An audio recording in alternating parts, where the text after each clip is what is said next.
We're at the time where I get to introduce my very good friend, Richard Chalyee Éesh Peterson. Richard is Tlingit from Kaagwaantaan clan. He grew up in Kasaan, Alaska, and is a lifelong Alaska Native resident of Southeast Alaska.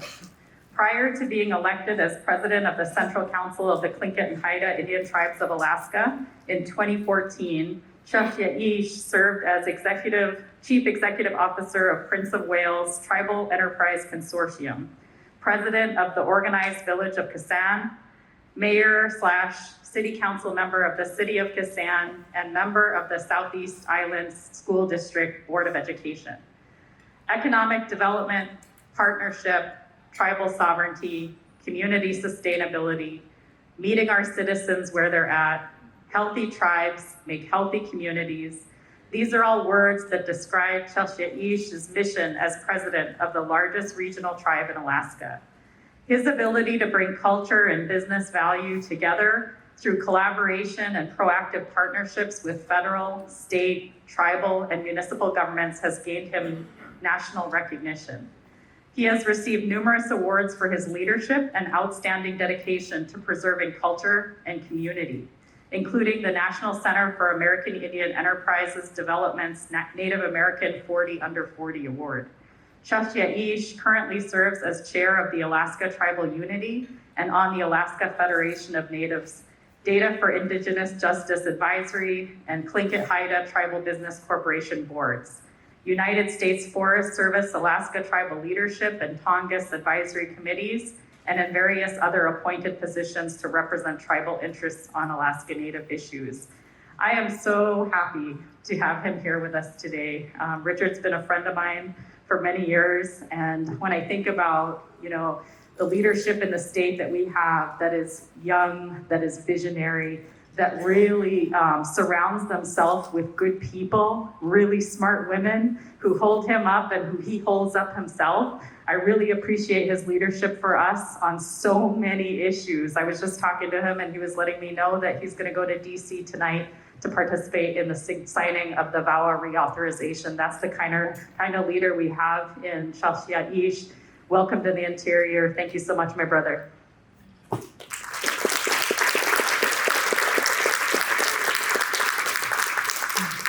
Good Chief, thank you for this incredible honor and opportunity to address you all today. I'm going to admit I'm not the most technologically advanced guy, so I'm going to try this and share my presentation, so hopefully that worked. Good afternoon again.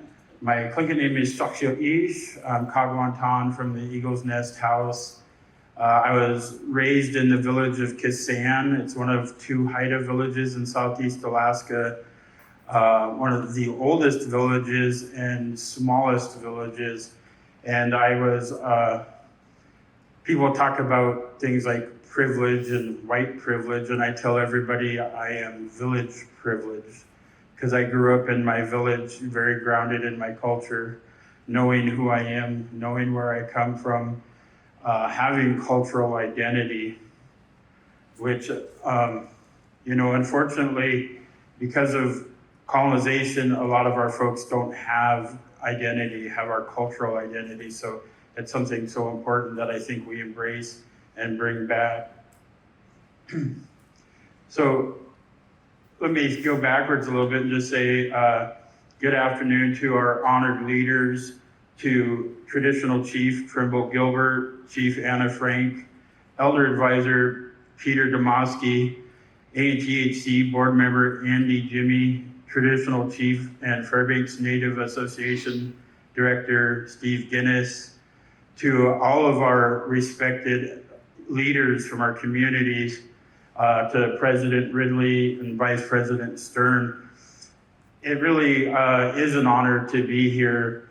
It's actually a very personal honor to me because I value relationships. And TCC and Tlingit and Haida have long-standing relationships and working together. And it's been so heartwarming to be here in the interior, welcomed by friends, people I consider family because of our friendships, past leaders like Will Mayo, Victor Joseph. It's been good to just see you, embrace you. I felt honored to serve with these gentlemen in many levels, and I think the Interior has a very strong history of strong leadership. I've served and worked with folks like Jerry Isaac as well, and building those relationships is a tremendous opportunity. And as I go on today, it's appropriate for me to ask forgiveness and saying that if I say anything that brings offense today, that's not my intention. I'm here with an open heart, open mind, wanting to just share good, as I think our people bring out the best in each other. We can joke about Native politics. We know that sometimes it brings out the not so best in each other too. But I think when we stick together, when we hold each other up, we're the strongest people around. I want to give you a little background on myself and where I come from so that I think it gives more meaning to the words that I want to share today. And so I brought a little bit of my home village to you today and talk about who I am and where I come from. I talk about village, and sometimes I live in Juneau now, and I think people might get a little tired of hearing me talk about my village privilege. I joke with some of my staff. I didn't know what Smuckers was until I moved to Juneau and found out it was jam, and I didn't understand that, so I never had store-bought jam in my life. So I was pretty fortunate to grow up and, our family harvested and really lived a way of life, fish, deer meat, berries, on and on. So this picture is really special to me because it's represents who we are. We're people of the ocean, and my people have a history of traveling the ocean near and far, up and down the coast of Alaska, but also our people have a history with the Hawaiians. We traveled to Hawaii for generations and generations by canoe, and people think that's made up, but I can go to Hawaii now. I went to Mauna Kea, the Big Island, and shared a ceremony with them because they knew who our people were. And I think that's such a powerful thing. It tells you who we are as Indigenous people, that before Western society came in, we traveled the world. We circumnavigated the oceans, and that's who we are and where we come from. And one saying we have is we pull together. And I think we're all in that one canoe, pulling together for better, for our communities, for our people. My history of my community of Kasaan is a hard history. At one time, up into the 1700s, our village numbered up into the thousands of people. And then when the colonizers came, they brought smallpox to our village and really decimated our community. And it's a history that we talk about quite a bit in my village because we are very proud people. We had a strong history, strong chiefs. We were known for our generosity, for our richness. And, I also, when I say how rich we were, it's not in a Western standard. It's not money. Our wealth comes from our people, from who we are. So when I grew up in my village, the numbers had, as I said, in the 1700s, we were in the thousands. When I grew up in the 70s, it was about 30. Our community had been decimated by disease. Our people had decided to move to larger communities because Western dollar was so prominent. So they moved for jobs, opportunity. And so we lived in these houses, clan houses. This is Nate Eatwant's, the big house. Something we're very proud of is we have the only truly traditional longhouse left in Alaska. You can walk into this building, giant red cedar timbers, not a single nail is in that building.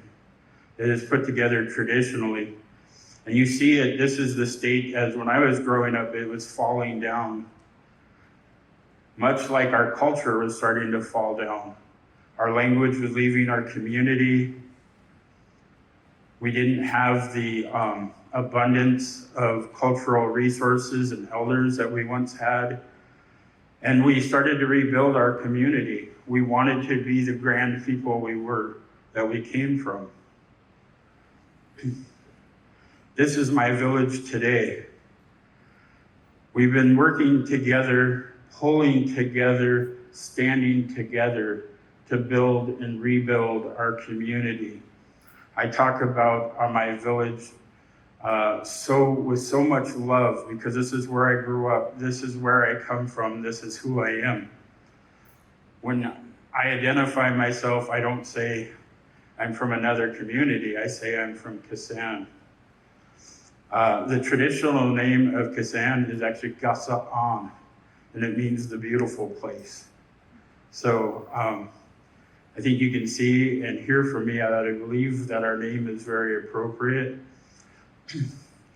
We hadn't had totem poles in our community for nearly 80 years. And in 2007, we carved our first totem pole and brought back our totems. We have a carving shed now where we're carving traditional canoes, where pride is being shared and given to our youth. Elders come and give advice and words of wisdom, and we hold each other up. I grew up, my mom used to say, I may have to love you, I don't have to like you. I don't know why she'd ever say that, I was an angel. But that's true of our culture too. We may not always like each other, but we have to love each other. If you don't love your clan member, that means you don't love yourself.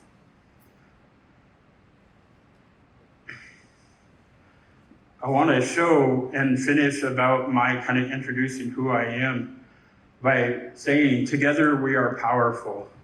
This is our clan house in 2017, restored to its former glory, built by our own hands. And I want to tell you something, this is a big building. You know, we had over a couple hundred people inside that building. It's traditional, no nails. The crew that built it refused to even use heavy equipment to move the beams. And I'm talking big cedar beams like this, 40, 60 foot long. They did it just as their ancestors had done. They floated them up in the water on the beach, and the men packed those beams up the beach on their backs, working together. They refused to use any modern technology to build this. I had so many offers to leave my village, job offers, opportunities to do other things. And I said I would never leave until we rebuilt this building, that I couldn't do anything else until we had. We refused to go after federal grants. We didn't want federal money to rebuild this building. We wanted to do it ourselves. I did everything as a tribal leader in the community, from selling raffle tickets and t-shirts. We raffled off a brand new pickup truck. We got innovative. And we did that on our own because we wanted to show that we could do it on our own. It took over $1 million that we raised on our own, that we didn't accept government money. And don't get me wrong, in my job, I'll take government money all day long because it's owed to us.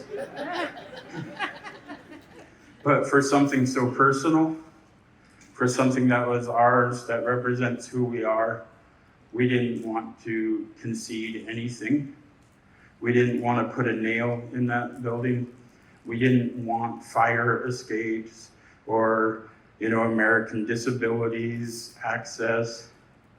We never wanted to deny anybody access, but we didn't want to have to conform to accept their dollars to do that. This morning I listened as your traditional chief powerfully spoke about the need to lead from your heart, that politics shouldn't divide. And those words resonated with me. I know that we have to be good relatives to each other. Again, we may not always like each other, but we have to love each other. We have to lead from our hearts.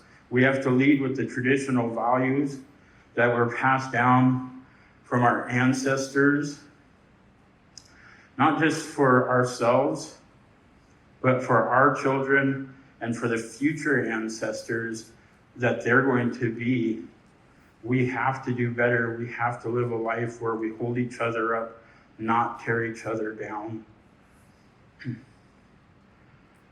Our ancestors lived a life where they didn't just survive, they thrived.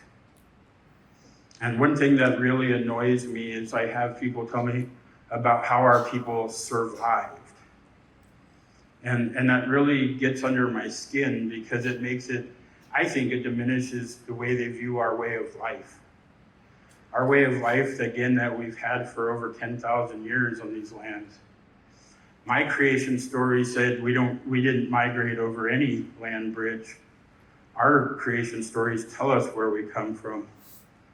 And I live in the lands where we come from, just as you live in the lands where your people came from. Never let anybody else tell you your own history. They don't know our narrative. They have no right to speak our narrative. Only we do. And we tell them who we are.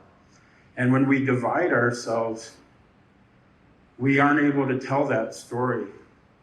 We're not able to show them the love and how we thrived for thousands of years. We start to become Western when we tear each other down, when we don't hold each other up, when we don't live our lives by our traditional values. In the face of adversities, they'll try to break us. When we're together, they can't break us. So that's kind of who I am, where I'm from, and where I grew up in a very brief. I promise you I could go on until you were asleep about my love for my village and where I'm from and about our clans. But I want to talk about the next stage, something that I believe very powerfully in. We talk about our tribal sovereignty. You're going to hear me talk about economic sovereignty. And I'm going to look around and just ask by a show of hands, who here knows what economic sovereignty is? Saw 3 hands. We got our work to do today.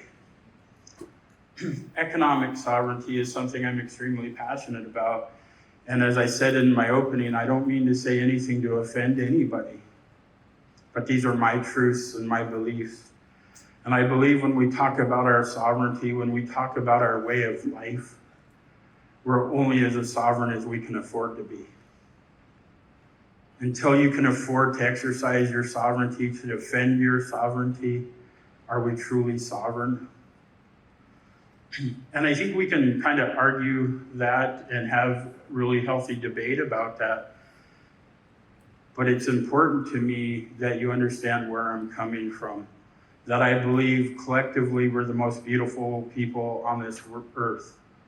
That when we live our values, when we live in our traditional way of life, nobody should be prouder than us. Nobody is more beautiful than us. So in 2014, I became the president of Tlingit Haida. Some of the things I brought to Tlingit Haida that I think have changed us a bit is the idea of economic sovereignty, about building and creating opportunity, not just jobs, but bringing money back, bringing money that's untethered, that isn't dictated to us on how we can use it, where we can use it, who we can use it for. So at Tlingit Haida, our goal has become to meet our tribal citizens where they're at. That's in the villages, but it's beyond the villages. Tlingit Haida is made up of 21 communities 19 of those are in Southeast. We have Anchorage, Seattle, and San Francisco that also make up our communities and where our people are at. And that's odd to people when they hear that. But you have to understand, because of colonization, because of a lot of the programs to move our people, large segments of our people were relocated for educational opportunities. But a lot of them never came back. They stayed where they were. They met people, they married, they settled, they had families. And I think when I was young and I was from the village, my attitude was very different. I thought if you left the village, that was your choice. That you had made a choice and you weren't connected to our culture anymore. And I'm here to tell you, I was wrong. Wherever we're at in this world, we're no less Tlingit, Haida, Athabaskan. That's with you wherever you go. And you deserve no less than anybody else, wherever you're at. So that's what we've done, is we've really changed who we are, changed our mentality, and building a sense of community again amongst our people wherever they're at. So economic sovereignty, in everything we have, all we have to do is look back to our ancestors. They laid the groundwork for us. We're not doing anything new. They were already doing it. They had built complex systems of governance. They had created commerce. They had built society. It's in our DNA. We come from the best. Again, when you hear otherwise, it's your obligation to correct them. I've had so many people tell me, why economic development? That's not a tribal value. That's not cultural. And I'm here to tell you today, your people, like my people, created commerce. We traded, we traveled from the interior. My people traveled as far away as Peru. We have potatoes today that can be traced, that are indigenous potatoes to us. They're not.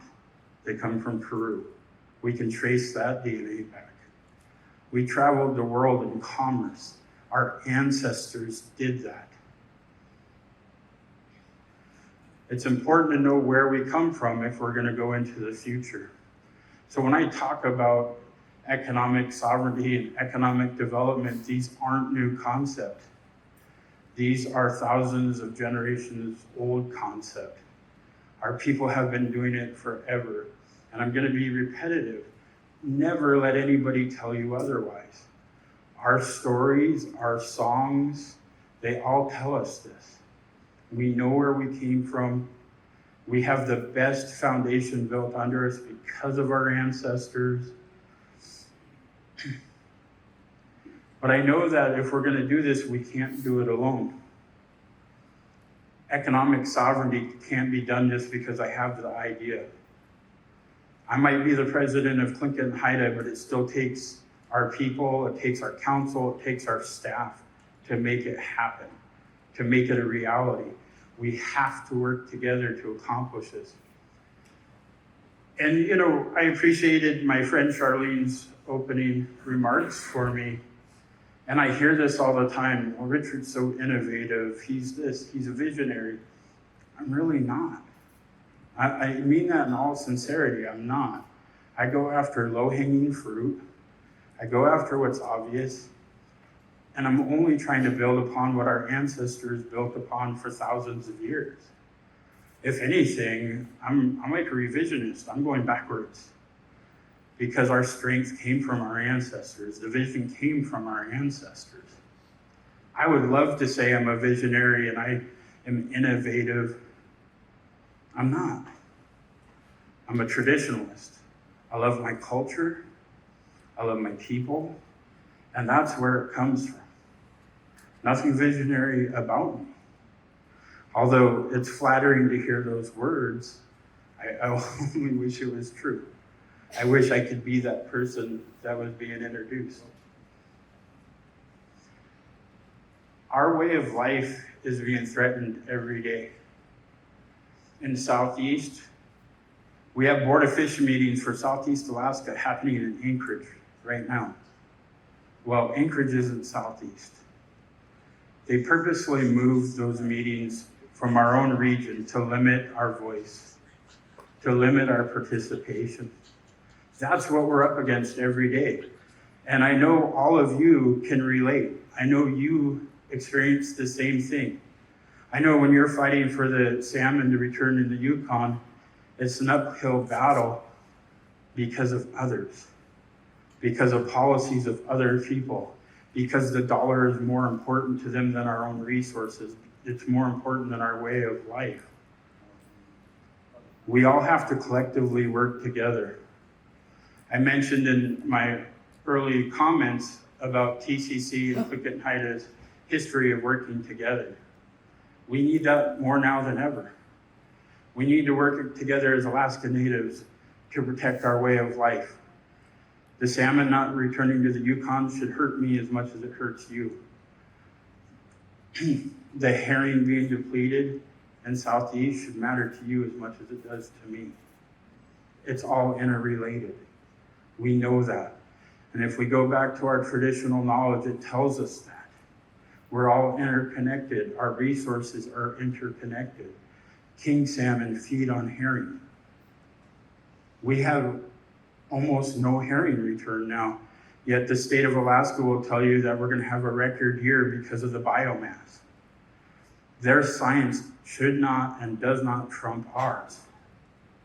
And we have to stand together and hold each other up in that value. We have to, when you're hurting, you should be able to call on us so that we can stand up for your resources, and we should be able to do the same. And why am I talking about economic development and then going on about these issues? We're only as sovereign as we can afford to be. In this day and age, it takes attorneys, it takes showing up. They move the meeting, we have to move with it. They could take those meetings out of our region, we go to those meetings. You know, the problem with them is we're always better at their games than they are. And every time we learn to play better than them, they try to change the rules. It's okay. We're adaptive, we can do that. We'll learn those new rules and we'll learn them better than them and we'll use them against them until they change them again. And we'll just keep doing it until either we exhaust them or they just give up. But we can't wait until they deplete our resources beyond them coming back.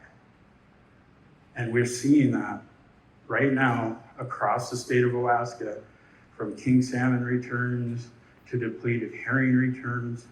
We're seeing that. I have historical pictures of the herring spawn in Southeast Alaska, and it looks like Christmas in April. The beaches are covered in white. I grew up hearing stories about the herring spawn in my village. I never seen that. Very few herring came to my village because in the 1950s, they opened a herring fishery right outside our village and decimated it. No herring in my village. Now the last bastions are on Prince of Wales, my island, home island, by the community of Craig and Sitka. And truly, the last great spawn in Southeast is Sitka, and it's depleting. Even from the time when I attended boarding school at Mount Edgecombe till now, you can see the difference. You can see that the herring are going away. So I'm going to share a little bit about how we're getting economically sovereign. That we've created enterprises, created job opportunities. When I became the president of Tlingit and Haida, we had about 190 employees, and we're around 410, 415 today. And that's through creating economic sovereignty, building businesses.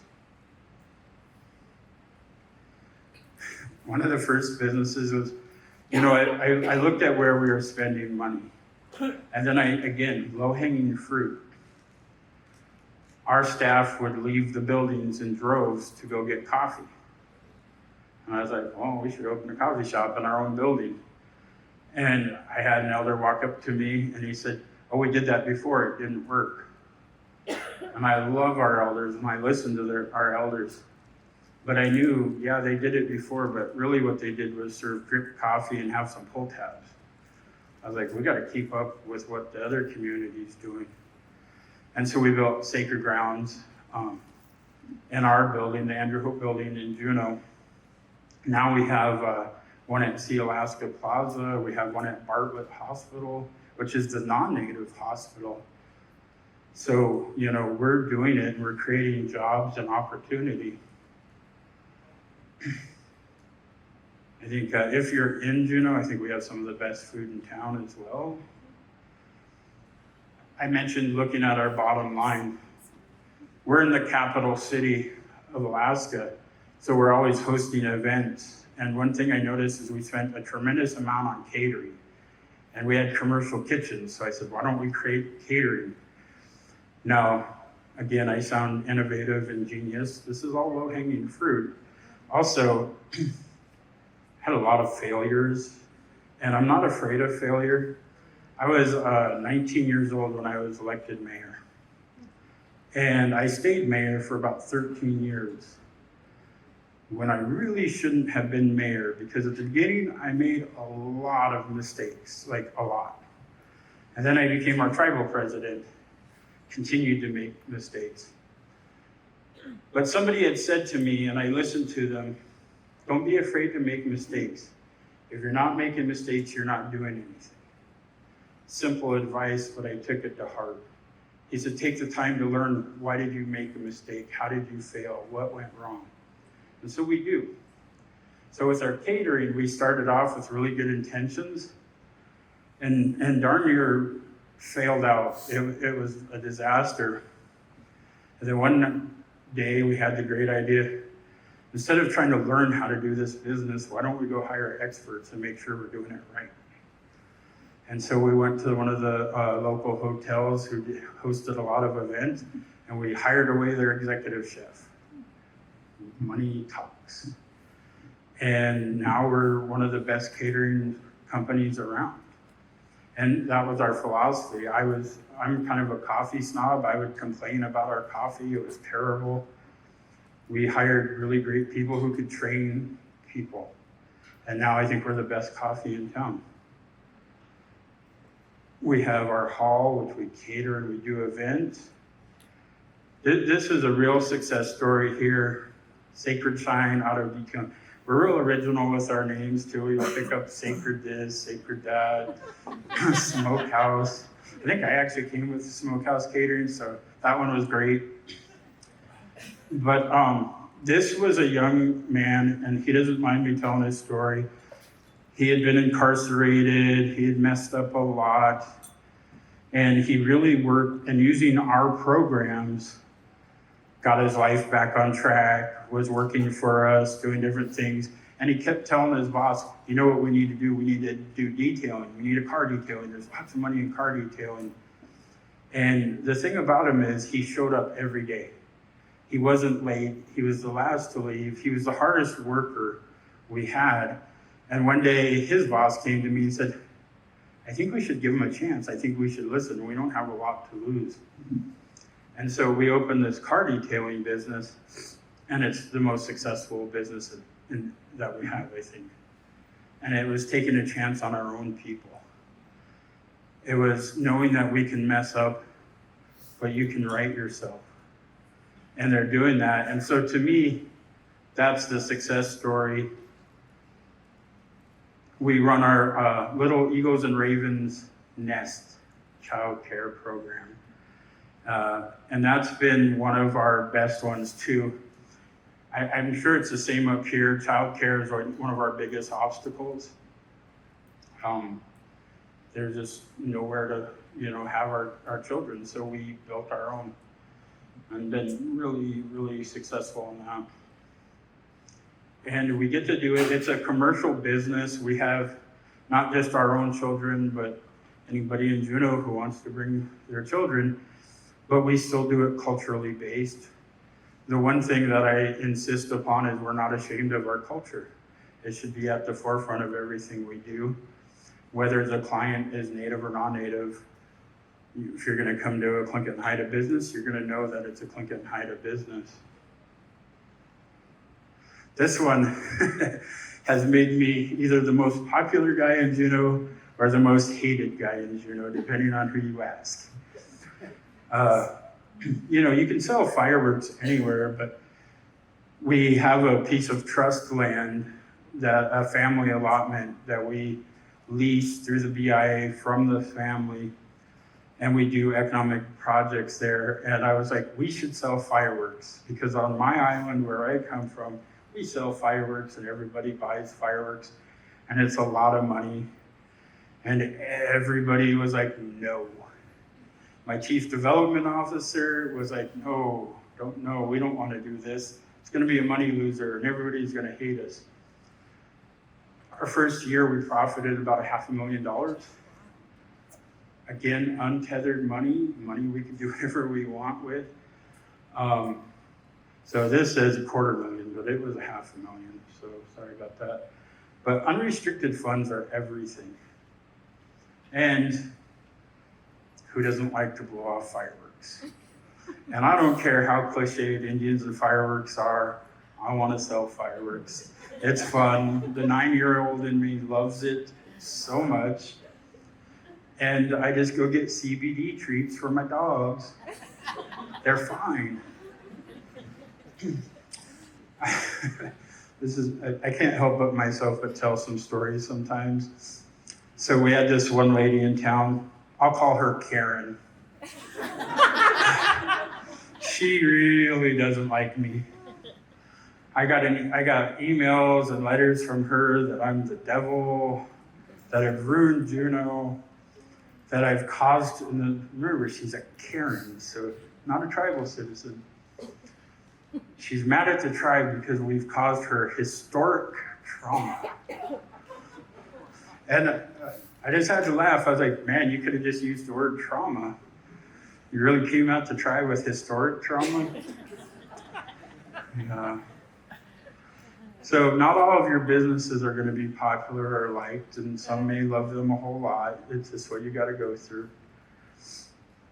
This is a future project that we're working on the land and clearing the land now, and building our cultural immersion center, and we're doing it in honor of our traditional villages. This is, if you had pulled up to my village in a canoe in the 1800s, this is what you would have seen. So we want to kind of do like rebuild a village and just have it be a place. You know, we're going to let the tourists pay the bill, but we want it to be available to our people for culture camps, for classes, for all the things, for what we call kuweek.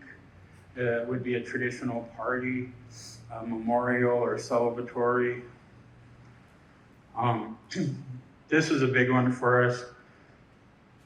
We had to hire everybody else to do our work, and so we have a lot of our young people, a lot of our people are in construction. So we bought a construction company, rebranded it Southeast General Contractors, and we're doing tremendous work right now and putting a lot of our folks, to work at high-paying jobs, which, I love baristas. We're the highest paid baristas. I had to kind of issued a decree that starting wages would be $15.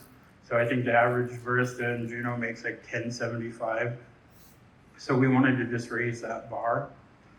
And then, with construction, of course, the bar's raised even more.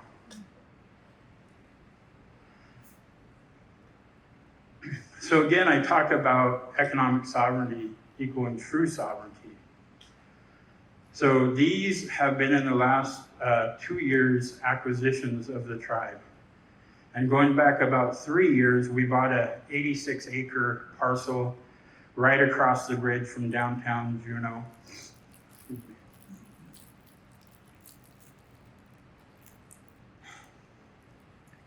We even joke #land back.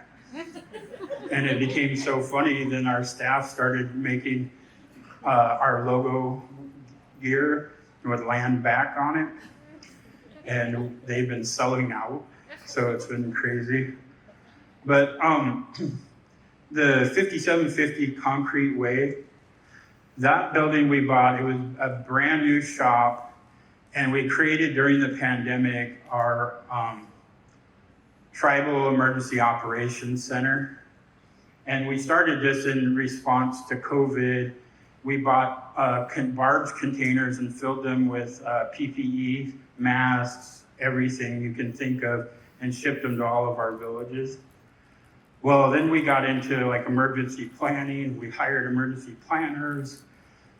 We have been able to go out to some of our villages and kind of like doing self-inspections for like fire hall. We found out like one of our communities, their turnout gear, what firefighters wear into a fire, were from 1984. So we're building this emergency operations center to be a regional response center for emergencies. You might have heard about almost 2 years ago, there was a really bad landslide in the community of Haines. And we were the first ones on the ground. We brought a landing craft there with heavy equipment, and their airport was flooded and planes couldn't land. It was the Tribal Emergency Operations Center that cleared the runway so that planes could land in their community. I'm really proud of that. We've been a part of search and rescues. We've been responsive to disasters, water disasters. You heard Senator Sullivan talk about water. We have the same issues in Southeast. Some of our villages, we have running water, but the systems are antiquated. They don't hold up and they fail. And then our communities have been without water. So we worked with the Coast Guard, delivered pallets of water. We bought pumps that could pump water out of streams and make potable water. So we've been really busy that. The next 3 buildings on there are all within the last year, and they're reentry and recovery housing for recently incarcerated citizens. And that's a big deal for us. Unfortunately, while we're the minority statistic of population, in the prison system, we're the majority. In the treatment centers, we're the majority. So again, we don't rely on others for the answers, we create them ourselves. And so we have this reentry and recovery program, and we want to make sure that all of our citizens have the opportunity to be the best versions of themselves. Just a couple more buildings we bought, but the 400 and 410 Willoughby are big deal. Those are huge office buildings in Juneau. In fact, the majority have state tenants in them. And so we've bought those buildings. If you're a friend of mine on social media, you'll see us, putting those posts up and hashtag land back, because those buildings are in our traditional village area. It's where our traditional village was, and our people were pushed out of the way, and we're taking it back, one piece at a time. And I'm really, really proud of that. And